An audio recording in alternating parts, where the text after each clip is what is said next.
Assalamualaikum warahmatullahi wabarakatuh. Kembali lagi dengan saya Irhamna Putri Fiska. Di video kali ini saya akan menjelaskan tentang review jurnal yang berjudul aplikasi senyawa amonium kuarter sebagai kompatibilitas untuk campuran polimer dan polimer komposit.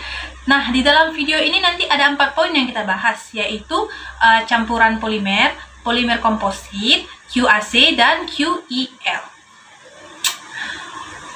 Bagi yang penasaran untuk video ini, silahkan simak ya sampai habis, dan semoga apa yang saya jelaskan pada video kali ini menjadi sebuah manfaat untuk kalian yang telah menonton video saya. Nah, sebelum kita masuk ke dalam penjelasan, ada baiknya dulu kalian untuk mensubscribe channel saya ini bagi yang belum subscribe ya. Oke, kita langsung ke video. Saya akan menjelaskan tentang review jurnal yang berjudul aplikasi senyawa amonium kuarter sebagai kompatibilitas untuk campuran dan polimer komposit. Nah, langsung saja kita langsung ke slide selanjutnya. Akhir-akhir ini, aplikasi senyawa amonium kuarter dalam polimer penelitian telah berkembang secara drastis karena efektivitas senyawa ionik ini membentuk interaksi antar molekul dengan polimer sintetik dan alami. Secara umum, campuran polimer adalah kombinasi dari 2 atau lebih polimer, sedangkan polikomposit adalah senyawa yang tersusun dari matriks polimer dan komponen pengisi. Campuran polimer kompatibel dan komposit polimer memiliki termomekanis yang unggul, misalnya suhu degradasi, suhu transisi gelas, suhu leleh-turun, kekuatan tarik, kekuatan lentur, kekuatan impal, dan lain-lain. Kompatibilitas biasanya dilakukan pada campuran polimer yang tidak kompatibel dan komposit polimer, karena memiliki perbedaan polaritas yang mempengaruhi sifat termomekanis mereka. Apalagi penggunaan kompatibilitas dalam campuran polimer dan komposit polimer adalah untuk meningkatkan antarmuka mereka. Namun, untuk sepengetahuan Thors, tidak ada ulasan singkat yang disiapkan berkonsentrasi pada penerapan QEC sebagai kompatibilitas untuk campuran polimer dan komposit polimer. Itulah tujuannya kita membuat review yang dikategorikan dalam makalah ini yang terdiri dari karya-karya penelitian. Nah, nanti kita akan membahas itu 4 elemen, yaitu polimer blend, komposit polimer, QAC, dan QEL. Nah, dalam polymer blend materials, ini dia itu terdapat 3 elemen, yaitu the melt, solution, or emulsion condition. Nah, kita akan bahas satu-satu ya. Apa sih itu 3 elemen? Nah ya, yang pertama sekali itu the melt, yaitu lelehan. Nah, pencampuran lelehan ini harus dilakukan pada suhu yang tinggi, tepatnya pada suhu peleburan komponen polimer. Nah, jadi kalau untuk mencampurkan lelehan itu, dia harus dilelehkan dalam suhu yang sangat-sangat tinggi, karena mungkin dia susah larut ya, atau susah meleleh kalau misalnya suhunya itu rendah, gitu ya. Nah, yang kedua apa? Yang kedua itu solution. Nah, apa itu solution? Solution itu adalah larutan, yaitu proses pencampuran larutan ini dapat dilakukan pelarut yang tepat, yang mampu melarutkan polimer secara sempurna. Nah, di dalam larutan ini yang tadi polimernya tuh udah meleleh, dia harus dilarutkan secara sempurna. Makanya dia memerlukan pelarut yang tepat agar mampu melarutkan polimer yang telah kita lelehkan tadi dengan suhu yang sangat tinggi. Nah, pada emulsion condition itu apa? Nah, emulsion condition itu adalah emulsi, yaitu proses pencampuran yang melibatkan dispersi emulsi setidaknya 2 polimer yang berbeda. Nah, jadi ini adalah pencampuran 2 polimer yang berbeda sehingga mereka bisa bercampur. Namun sebelum itu mereka telah dilelehkan terlebih dahulu, terus dilarutkan, lalu kemudian dicampurkan. Nah, itu dinamakan dengan emulsi.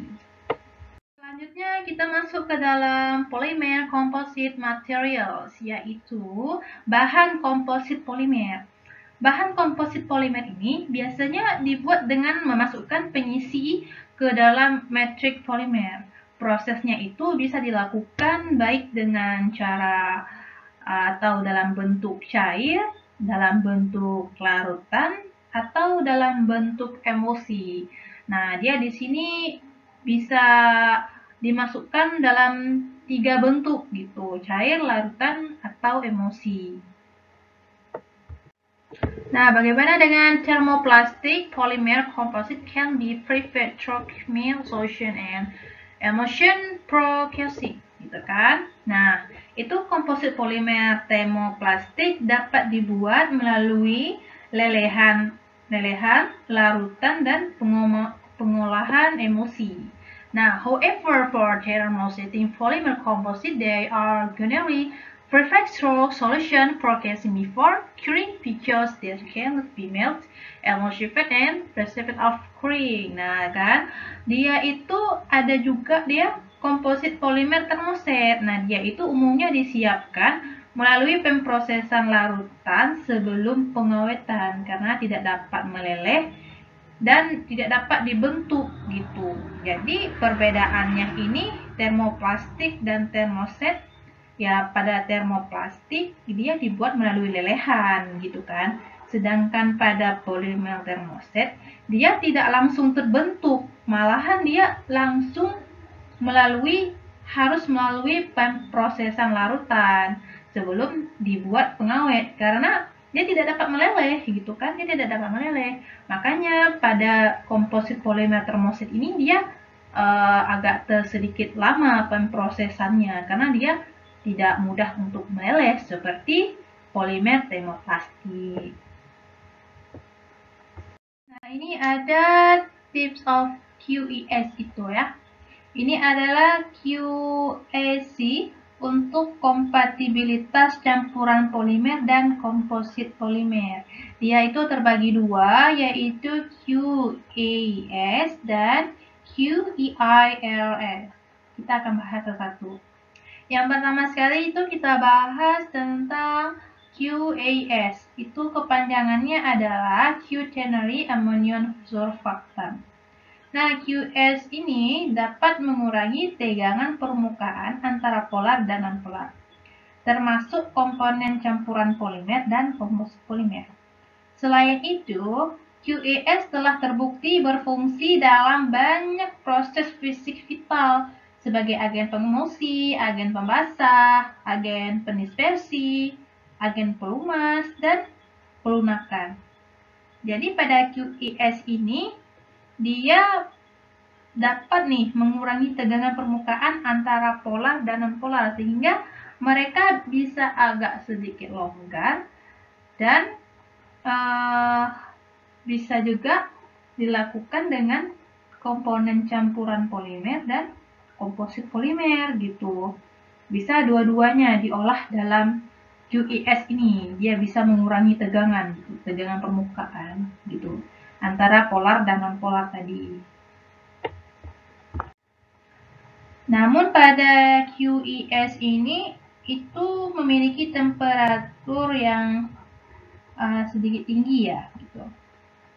Kemudian pada cairan ionik amonium quarter atau QEALS itu dia tidak seperti QES. Nah, QEL ini memiliki temperatur lelehan lebih rendah gitu, di bawah 100 derajat Celcius. Cair juga tidak mudah menguap, tidak mudah terbakar, dan dia bisa menunjukkan stabilitas termal yang baik dan dia mampu melarutkan yang organik gitu. Nah, jadi pada QEF ini dia lebih bisa menguap dan tidak mudah terbakar, melainkan dengan yang QES tadi. Nah, pada QEL ini dia lebih sempurna tentang pembakaran, penguapan, dan dia juga bisa melarutkan zat-zat yang bersifat organik dibandingkan QES tadi. Kalau QES tadi kan dia cuma bisa mengurangi tegangan antara polar dengan non-polar. Sedangkan pada QES dia bisa melarutkan yang zat-zat yang organik gitu. Nah, pada influence of QES on thermomechanical processes ini adalah yang pertama kita bahas itu tentang pengaruh QES dan QEIL pada campuran polimer. Nah, pada pencampuran ini dia itu menggunakan penerapan HTRB maksudnya, yang mempengaruhi suhu degradasi, suhu transisi gelas, kekuatan tarik, modulus tarik, efisiensi tarik, dan kekuatan impak campuran. Kemudian pada influence of gas on polymer composite, yaitu pengaruh QES pada komposit polimer. Nah, penerapan HTAB yang telah mempengaruhi suhu degradasi, suhu leleh, kekuatan tarik, modulus tarik, efisiensi tarik, dan dampak kekuatan komposit.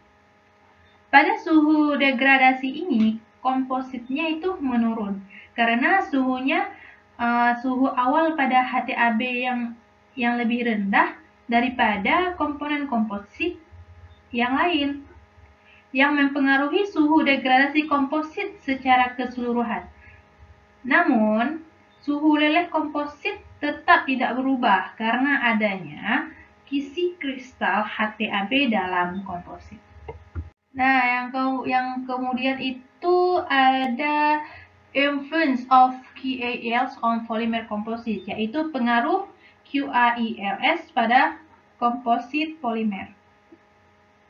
Nah, pada komposit polimer QAILs ini, dia menggunakan penerapan HMIM-PF6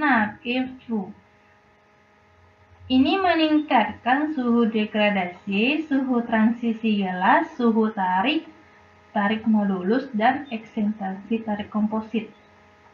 Suhu degradasi komposit menurun karena hidrolisis HMIM-PF6 yang diinduksi oleh air, yaitu dilepaskan dari RBC pada suhu di atas 100 derajat Celcius.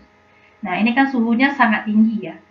Jadi hal ini disebabkan HMIM-PF6 menjadi sensitif untuk dihidrolisis, terutama pada suhu yang tinggi. Oleh karena itu, komposit polimer dipanaskan di atas 100 derajat Celcius dan dirilis air dalam RBC dan dihidrolisis HMIM-PF6. Hasilnya, ini menyebabkan penurunan suhu degradasi komposit polimer. Namun, kaca suhu transisi komposit meningkatkan hingga 3,4% dibandingkan dengan yang telah diuji coba. Successful testing ini ada 3, yaitu polymer blends, yaitu campuran polimer, terus QES, quarter ammonium surfactant, kemudian itu ada QAIL, yaitu quarter ammonium ionic,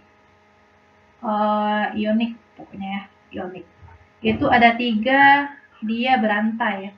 Dia itu berantai, maksudnya mereka saling membutuhkan atau mereka itu memiliki tahapan-tahapan yang kemudian itu saling menguntungkan atau saling membutuhkan, makanya mereka itu berantai, seperti yang ada pada slide yang tampil di depan Anda. Dari sekian materi yang telah saya sampaikan, maka dapat disimpulkan bahwa termomekanis fokus kepada sifat, yaitu misalnya pada suhu degradasi, suhu transisi gelas, lelehan suhu, kekuatan tarik, kekuatan lentur, dan kekuatan impak dari campuran polimer dan komposit polimer. Nah, komposit polimer ini juga dipastikan dalam tinjauan singkat. QES dapat diterapkan untuk kompatibilitas campuran polimer dan komposit polimer karena mereka memiliki fitur yang serbaguna.